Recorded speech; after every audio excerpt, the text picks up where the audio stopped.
अपने समय को अपने लक्ष्य पर लगाओ। यह गौतम बुद्ध की कहानी एक बहुत ही ज्ञानदायक कहानी है। जो भी हमारी इस वीडियो को अंत तक देखता है, चैनल को लाइक और सब्सक्राइब करता है, हे माता रानी उसकी हर मनोकामना पूर्ण करना। चलिए हम बताते हैं। एक बार एक व्यक्ति गरीबी से परेशान होकर एक महात्मा बुद्ध के पास गया और बोला कि कुछ लोग इस सफल की वे करोड़ रुपये कमा रहे हैं। दुनिया में कुछ लोग ऐसे भी हैं जो गरीबी से जी रहे हैं। ऐसा क्या होता है और ऐसा क्यों जो सफल लोगों को दूसरे से अलग करता है? गरीबी आदमी का यह सवाल सुनकर महात्मा बुद्ध ने कहा कि अमीर बनने और जीवन में सफल होने के कुछ नियम होते हैं जिस पर जाने अनजाने में सफल लोग अमल करते रहते हैं। आज मैं आपको उन नियमों के बारे में बताऊंगा जिन्हें अपना कर आप सफल व्यक्ति बन सकते हैं और एक समृद्ध अच्छा जीवन जीते हैं। नमस्कार दोस्तों, चलिए हम आपका हमारी कहानी में स्वागत है। पहला नियम यह है, अपने लिए एक बड़ा लक्ष्य चुनो। ज़्यादातर लोग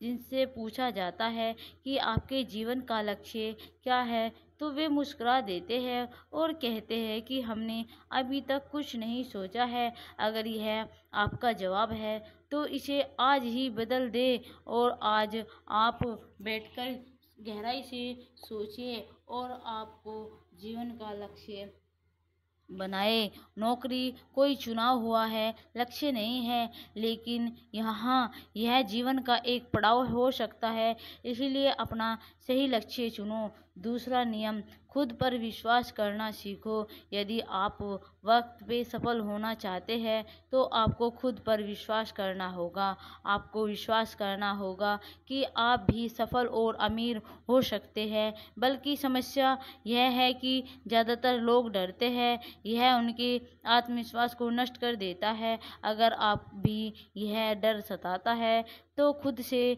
सकारात्मक बातें करना शुरू कर दे। हमेशा सकारात्मक बोलने से आपका डर खत्म हो जाएगा और आत्मविश्वास बढ़ेगा। हमेशा अपने डर का सामना करना सीखें। कभी भी किसी भी लक्ष्य को करने से पहले इंसान को डरना नहीं चाहिए। अपना लक्ष्य हासिल करने के लिए जीत आपकी होगी। जैसे कि एक छोटा बच्चा अगर गिरने के डर से चलना बंद कर दे तो क्या वह कभी चल पाएगा? इसी सोच के साथ अपने लक्ष्य की ओर बढ़े। 1000 बार गिरो, 1000 बार उठो। तीसरी नियम, जो भी काम करे उसे पूरे जोश के साथ करे। काम का नाम सुनते ही कई लोगों के मुंह लटक जाते हैं, लेकिन जब तक आप अपने काम पे आप दिलचस्पी नहीं लेंगे, यह कैसे पूरा होगा? इसके लिए काम को टुकड़ों में बांट ले और बीच बीच में थोड़ा आराम कर ले। काम को मज़ेदार बनाए और हमेशा खुद से कहे कि मैं जो करता हूँ उससे प्यार करता हूँ। चौथा नियम आपका यह है, जो आप पूरा सुनेंगे तो आपको बहुत अच्छे ज्ञान की प्राप्ति होगी। खुद के प्रति सच्चे रहना। लगन से हमारा काम जल्दी हो जाता है, लेकिन आत्म संभव हमें हमेशा सही दिशा में रखता है। जैसे सुबह जल्दी उठना, समय पर कहीं पहुंचना। काम को अधूरा न छोड़े और ताल मटोल ना करे। फालतू की बातों में समय बर्बाद ना करे, क्रोध ना करे, बहस करे। ये सभी चीज़ें हैं जिन्हें करने या ना करने के लिए आपके पास आत्मनियंत्रण होना चाहिए, सभी सफलता मिलेगी। एक पल के लिए मान लो, यदि कोई दुकानदार सही समय पर दुकान नहीं खोलता है तो क्या उसका व्यवसाय ठीक से चल पाएगा?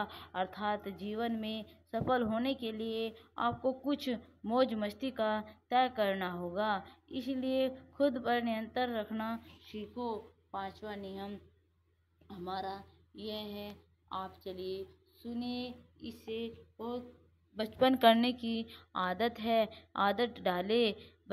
बचत करने की आदत डालें। बहुत से लोग थोड़ा पैसा नहीं कमाते हैं और महंगी दिखावटी चीज़ खरीदना शुरू कर देते हैं। अपनी सोच और दिखावे के चक्कर में वे एक ऐसी चीज़ खरीदने जाते हैं जिससे उनका खर्चा बढ़ जाए, जैसे महंगा घर बनवाया, महंगे आभूषण आदि। इसलिए वे कभी बचत नहीं करते और हमेशा गरीबी में रहते हैं। असल में एक व्यक्ति को अपनी कमाई का 10% बचाना चाहिए। हाँ दोस्तों, आप पैसे बचाकर और उसे सही जगह निवेश करके अमीर बन सकते हैं।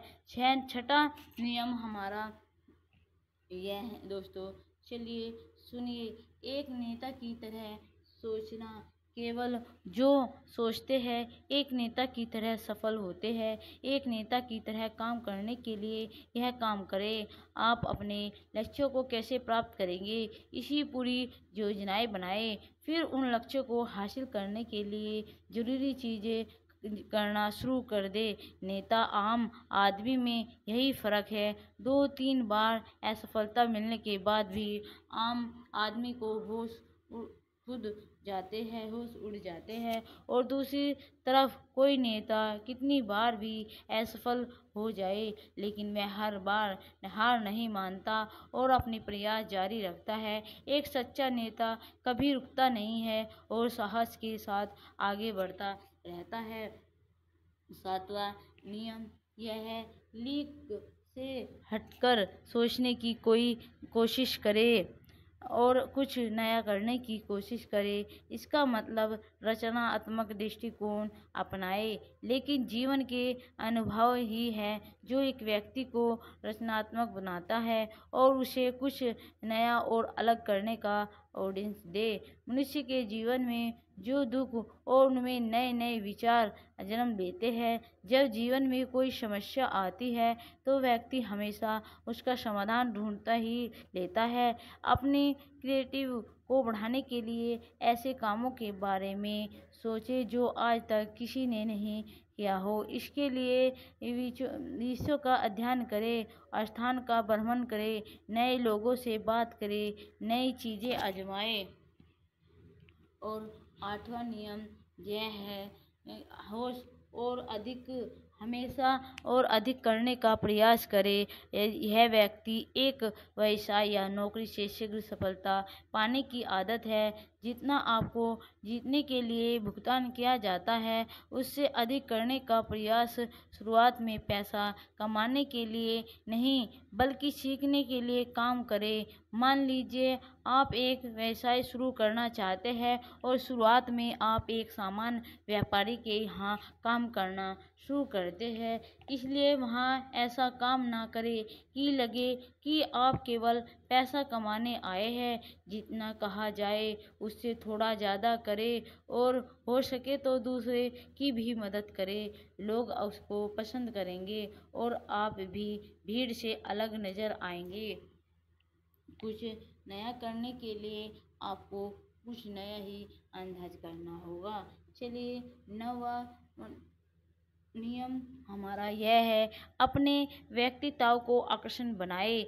सफल होने में व्यक्ति का टाइम और पर्सनैलिटी भी बहुत बड़ी भूमिका निभाती है। इसलिए अपनी पर्सनैलिटी को अच्छा बनाए। इसके लिए शुरुआत में कपड़ों से यह ज़रूरी नहीं है कपड़े महंगे हो लेकिन साफ और अच्छे हो। साथ ही अपनी शरीर साफ रखें, पैर के नाखून से लेकर बालों तक। लेकिन ध्यान रहे, शारीरिक सुंदरता से ज़्यादा आंतरिक सुंदरता मायने रखती है। इसलिए अपने चेहरे पर हमेशा मुस्कान बनाए रखें। लोगों से गर्मजोशी से मिले, उनसे सहानुभूति रखें और उनकी मदद करें। इससे आपके व्यक्तित्व में चार चंद लग जाएंगे और दोस्तों की संख्या भी बढ़ेगी और अन्य लोगों के साथ संबंध मजबूत होंगे जो सफलता के लिए आवश्यक है। 10वां नियम गौतम बुद्ध के द्वारा यह है। चलिए हम आगे बताते हैं। लोगों की बुराई पर ज़्यादा ध्यान ना दो। आप चाहे कुछ भी कर लो, आपके आसपास हमेशा कुछ ऐसे लोग जो होश हमेशा दोष निकालते रहेंगे, ये बुराई ही करेंगे। इसीलिए ऐसे लोगों की बातों पर ध्यान ना दें और उनसे बहस करके अपना समय और ऊर्जा बर्दाश्त न करें, क्योंकि अगर आप उनसे उलझते रहे तो धीरे धीरे आप उनके जैसे हो जाएंगे। गहरवा नियम: अपने दिमाग को लक्ष्य पर लगाओ। ऐसा व्यक्ति कभी भी सफलता प्राप्त नहीं कर सकता जो थोड़ी सी परेशानी आने पर अपने लक्ष्य को छोड़ देता है या दूसरे सफल व्यक्ति को देखकर सोचने लगता है कि उसका काम ज़्यादा फायदेमंद और आसान है, और अपना काम बीच में छोड़कर खुद ही जातक के काम में लग जाता है। चुपचाप बैठो और अपना काम लक्ष्य तय करो, उसके बाद पीछे न हटे, चाहे कितनी भी मुश्किल आए आपके जीवन में। उसे पाने के लिए अपना काम में लग जाए। चुपचाप बैठकर और अपना लक्ष्य तय करो, उसके बाद पीछे न हटे, चाहे कितनी भी मुश्किल क्यों न आए। हमें निश्चित रूप से सुख लक्ष्य को प्राप्त करने के लिए तरीकों को बदल सकते हैं, लेकिन लक्ष्य होना चाहिए। इन सभी नियमों को न समझ पाने के कारण करोड़ों लोग असफल होते जा रहे हैं और जीवन कुछ नहीं कर रहे हैं, क्योंकि वह अपने जीवन में अपने भीतर नहीं था। यह मत सोचो कि वे भी असफल हो सकते हैं। साथ ही जीवन भर माता पिता, परिस्थितियों और भाग्य का दोष देते रहते हैं। कभी भी अपने अंदर अपनी कमियों को देखने की कोशिश न करें। इसलिए आलस्य त्यागो और काम में लग जाओ और काम पर फोकस करो। यकीन मानो, आप एक दिन जरूर अमीर बन जाएंगे और सफल हो जाएंगे। इससे समय लग सकता है, लेकिन यदि कठोरता से काम करो तो एक दिन सफलता आपके कदम अवश्य चूमेगी। उसी प्रकार उस व्यक्ति को अपने सवालों का जवाब मिल गया, उसे महात्मा को धन्यवाद दिया और चला गया। दोस्तों, मुझे उम्मीद है कि आपको इस स्टोरी में गौतम बुद्ध की बहुत कुछ सीखने को मिला होगा। अगर आपको सच में हमारी स्टोरी से कुछ सीखने को मिला है, इन 10 जगहों पर चुप रहो, जीवन आपका बदल जाएगा। दोस्तों, अगर हमारी यह वीडियो आपको अच्छी लगी है तो कमेंट करके ज़रूर बताइए, और हाँ, ये भी बताइए कि आप हमारी वीडियो कहाँ से देख रहे हैं, 2 और 1 कितना होता है। अगर आप ऐसा करते हैं, माता रानी आपकी मनोकामना अवश्य पूर्ण करेगी। यह खुशखबरी आपको शाम तक ही मिल जाएगी। थैंक यू दोस्तों।